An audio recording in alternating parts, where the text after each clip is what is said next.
दोस्तों, अरावली पर्वतमाला भारत के लिए एक ऐसी दीवार का कार्य करती आई है जिसने मध्य और पूर्व भारत को रेगिस्तान बनने से रोका है। बंगाल की खाड़ी से आने वाली मानसूनी हवाएं इसी पर्वतमाला से टकराकर ऊपर उठती हैं और बादल बनकर बरस जाती हैं। वहीं दूसरी तरफ थार मरुस्थल से उठने वाली रेतीली हवाएं, जो किसी भी भूमि को बंजर बनाने के लिए काफ़ी हैं, उन्हें भी यही पर्वतमाला आगे बढ़ने से रोकती है। तो किसी योद्धा की तरह खड़ी ये अरावली पर्वतमाला है जिसके बारे में आज हम पढ़ने वाले हैं। दोस्तों, अरावली पर्वतमाला लगभग 3.2 से लेकर 3.5 अरब वर्ष पुरानी है। ये पर्वतमाला हिमालय श्रृंखला से भी ज़्यादा पुरानी है। इसके बनने की कहानी बड़ी इंटरेस्टिंग है क्योंकि इसका निर्माण बहुत से चरणों में हुआ है, यानी कि स्टेप बाय स्टेप समय के साथ इसका निर्माण हुआ है। इसको आप एक कहानी की तरह समझ सकते हो कि मारवाड़ और बुंदेलखंड की जो टेक्टोनिक प्लेट्स हैं वो जब अलग हुई तो उससे समुद्र का विस्तार हुआ और उसमें बहुत सा गाद, मिट्टी, कंकड़ आके जमा हो गया और साथ ही उसके नीचे मौजूद जितने भी ज्वालामुखी थे उनके फटने की वजह से जो लावा है वो ऊपर आ गया। लावा जैसे ही ऊपर आया उसके बाद धीरे धीरे वो जम गया।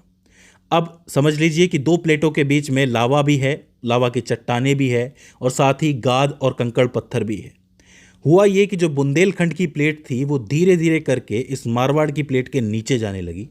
उसके नीचे जाने की वजह से धीरे धीरे ये जो ऊपर का हिस्सा है ये ऊपर उठने लगा तो ये वलित होने लगा और इस तरह एक वलित पर्वतमाला का निर्माण हुआ जिसको आप अरावली पर्वतमाला कहते हो।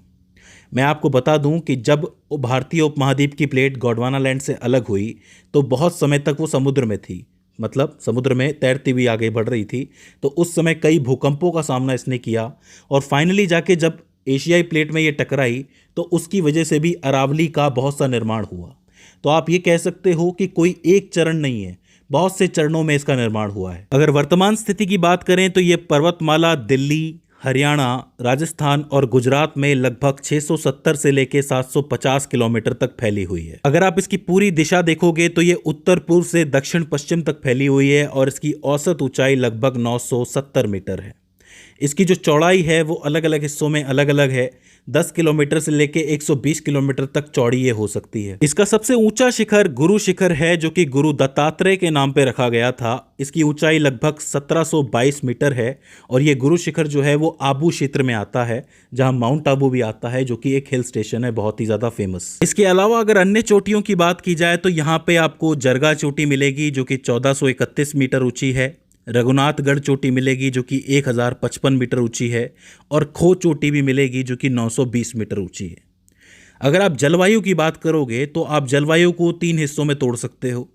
सबसे पहले उत्तरी अरावली की बात करें जो कि दिल्ली और हरियाणा में है तो यहाँ की जलवायु आर्द्र उपोष्ण कटिबंधीय है, यानी कि यहाँ पे गर्मी में बहुत गर्मी पड़ती है, मतलब 45-50 डिग्री तक भी पारा चला जाता है।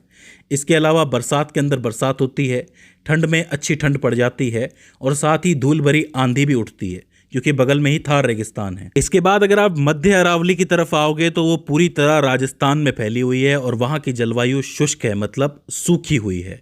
और आखिर में आप दक्षिणी अरावली की तरफ आओगे तो वो गुजरात में फैली हुई है और वहाँ की जलवायु उष्णकटिबंधीय आर्द्र शुष्क है, मतलब यहाँ पे थोड़ी बहुत वर्षा तो होती है लेकिन ज़्यादातर ये एरिया जो है वो गर्म रहता है। तो इसे आपको याद रखना है। तो 3 तरीके से जलवायु बढ़ जाएगी। यहाँ की मिट्टियों की बात की जाए तो यहाँ पे आपको काली, लाल, भूरी और कंकरीली मिट्टी देखने को मिलती है जो कि अलग अलग उपजाऊपन के हिसाब से फैली हुई है, मतलब भूमि का उपजाऊपन कहीं अलग है कहीं अलग है। नदियों की बात करोगे तो यहाँ से लगभग 4 इंपॉर्टेंट नदियाँ निकलती हैं। एक तो है बनास नदी जो चंबल में जाके मिलती है, एक तरफ है लूनी नदी जो कि कच्छ के रण में जाती है, एक है साबरमती नदी जो कि खंबात की खाड़ी से अरब सागर की तरफ जाती है और एक है साखी नदी जो कि कृषि और पेयजल के लिए बहुत इंपॉर्टेंट है। याद रखिए समय समय पर इन नदियों का पानी बहुत कम होता रहता है क्योंकि ये एरिया बहुत गर्म है। झीलों की बात करोगे तो यहाँ 2 इंपॉर्टेंट झीलें आपको मिलेंगी। एक है नक्की झील जो कि 1200 मीटर की ऊंचाई पर है, मीठे पानी की झील है, ज़रूरी मानी जाती है। और एक है सांभर झील जो कि खारे पानी की बहुत महत्वपूर्ण झील है, उसके बारे में आपने सुना होगा। बात करोगे दर्रों की तो यहाँ पे 2-3 इंपॉर्टेंट दर्रे हैं जिसमें से एक है हाथीगुड़ा, एक है शिवपुरा घाट और एक है मेवाड़ का पगल्या नाल। मैं आपको बता दूं कि आज से 200, 300, 400, 500 साल पहले जब राजाओं का राज होता था तो ये जो नाल है या फिर ये दर्रे हैं ये आगे बढ़ने के लिए या फिर कहीं से भागने के लिए बहुत ज़्यादा काम आते थे।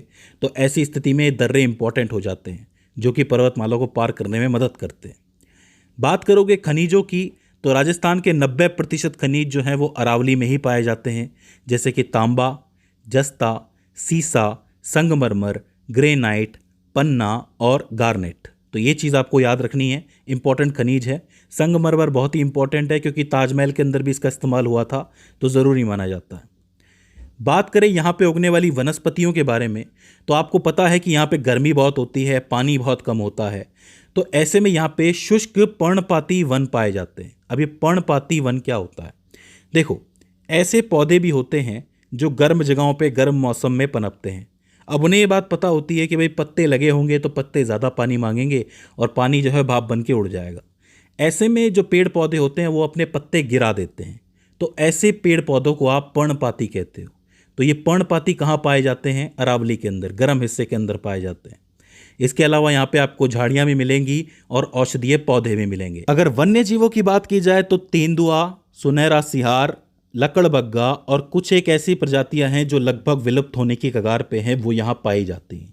तो अपने आप में आज भी बहुत इंपॉर्टेंट है वन्य जीवों के लिए। इसके बाद बात करें भूवैज्ञानिक परिवर्तनों के बारे में जो कि अरावली पर्वत श्रृंखला ने झेला है, तो उसमें आता है घिसाव का प्रभाव। ये बहुत ही इंपॉर्टेंट है। लाखों सालों में मृदा अपवर्तन की वजह से अरावली की जो ऊंचाई है वो बहुत कम रह गई है।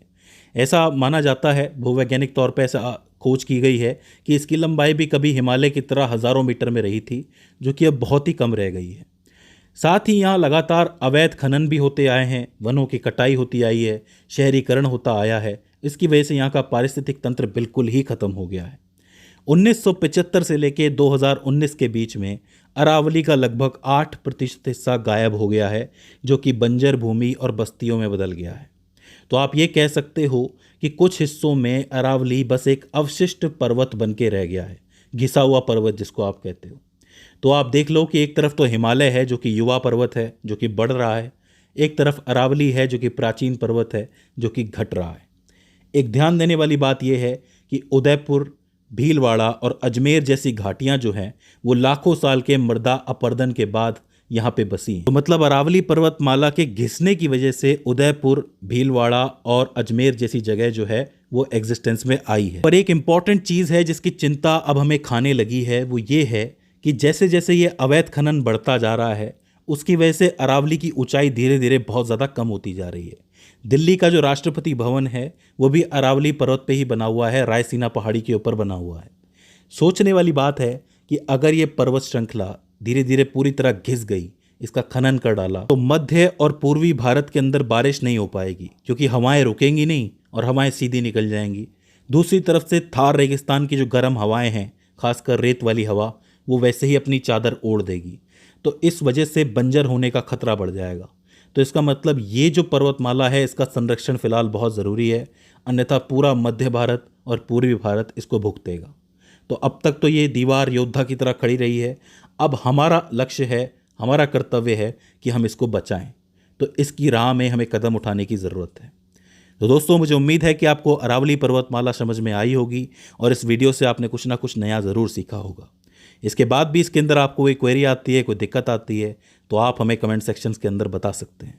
तो दोस्तों, आज की इस वीडियो में बस इतना ही। See you in the next one.